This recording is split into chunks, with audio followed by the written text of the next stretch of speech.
د پاکستان چټک توپ اچوونکي حارث رؤف د یو مینوال سره د شخړې کولو وروسته خپله خوله خلاصه کړه. سلام، وخت مو بخیر. تاسو زموږ غږ له یاران ټي وي یوټیوب چینل او فیسبوک پاڼې څخه اورئ. زه کریمه لکوزه یم. د پاکستان چټک توپ اچوونکي حارث رؤف د یو مینوال سره د شخړې کولو وروسته خپله خوله خلاصه کړه.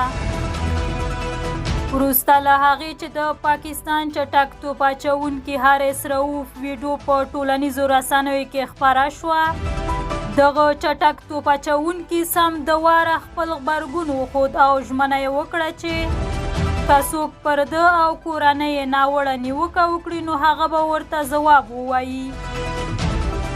په سوشل میډیا یوه ویډیو خپره شوې چې پکې ښکاري حارث رؤف په امریکا کې د خپلې میرمنې سره روان دی. وروسته د پاکستان کرکټ یو مینوال هغه ته سپکې سپورې وایي چې حارث رؤف ورسره لاس واچوي.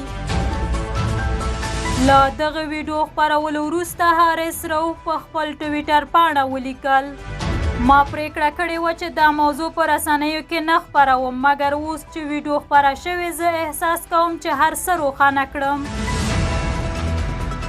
پاکستان په 2024 میلادي کال کې امریکا او هند ته د لوبې له بایللو وروسته له نړیوال جام څخه بهر شو چې دغه کار یې د کرکټ مینوال سخت خواشیني او غوسه کړل.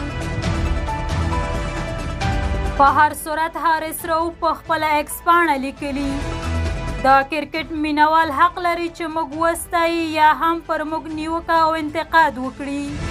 دوی زموږ د کرکټ په مسلک نیوکه او انتقاد کولی شي، مګر کله چې زما مور او پلار او یا زما کورنۍ ته سپکاوی کوي دا حق هیڅ چاته نه ورکوم، ځکه دا زما شخصي ژوند دی او په کرکټ پورې اړه نه لري.